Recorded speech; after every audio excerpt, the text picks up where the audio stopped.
Once upon a time, you were supersizing your business. You were a princess, of course, or the queen or the king of your industry.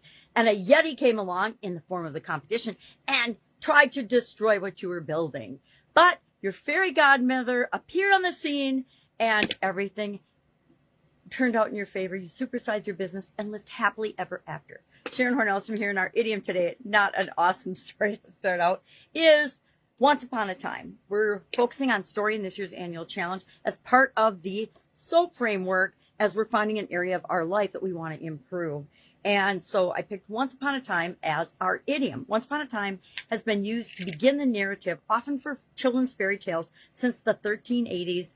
And it really kicked into high gear in the 1600s as works of Charles Perrault, Hans Christian Andersen, the Brothers Grimm, etc., were translated into English. And the way they began their stories was in their language, basically saying once upon a time, which also means a long, long time ago. Now, fairy tales often begin with once upon a time because people like stories where they can predict the ending and the outcome. A lot of times when we're telling our story about our business and about our challenges that we faced along the way as we're building and growing and supersizing your business, if you've never faced a challenge as you're building your business, please contact me because I want to know what you're doing differently than the rest of us.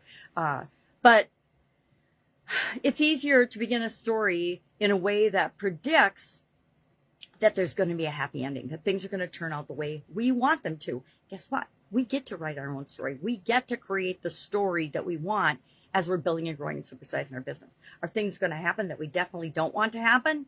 Yes, but it's how we overcome them. It's how we beat that Yeti or that dragon or the competition, and not beat, but how we continue to move forward despite whatever craziness happens as we're on our journey. So I was looking up some different ways, and I guess my question today is, how do you tell the story of your business? What is your business's story? Why does it exist? Why should people care? Because if you're not telling them that, they don't know, or they're making something up themselves, and it's usually not what we necessarily intend or what we want them to make up. It's why people spend so much time and energy on branding and marketing and messaging and events and things to get people to know about them and their organization and their company.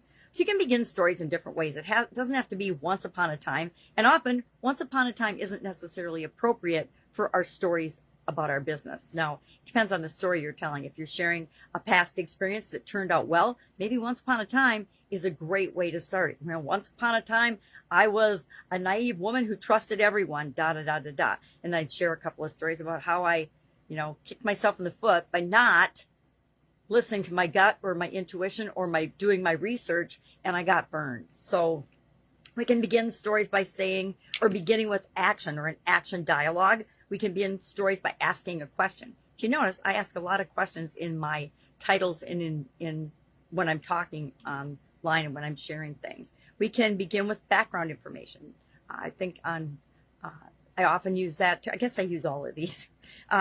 4, we can describe the setting. We can talk about what it's like in our business, or what it's like to do business with us, what your customer experience is like, what you could expect.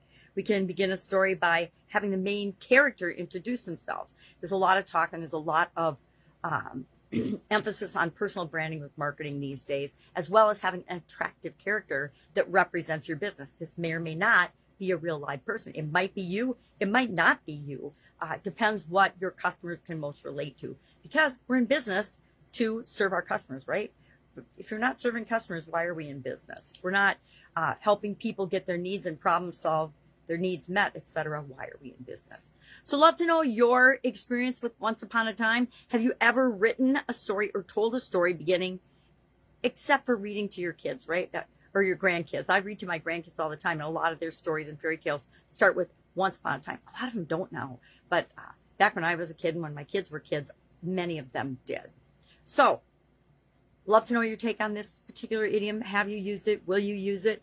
Can you think of a way that you could use it and improve your storytelling to grow and build and supersize your business? That's it. Have an awesome day, and I will, of course, be with you tomorrow.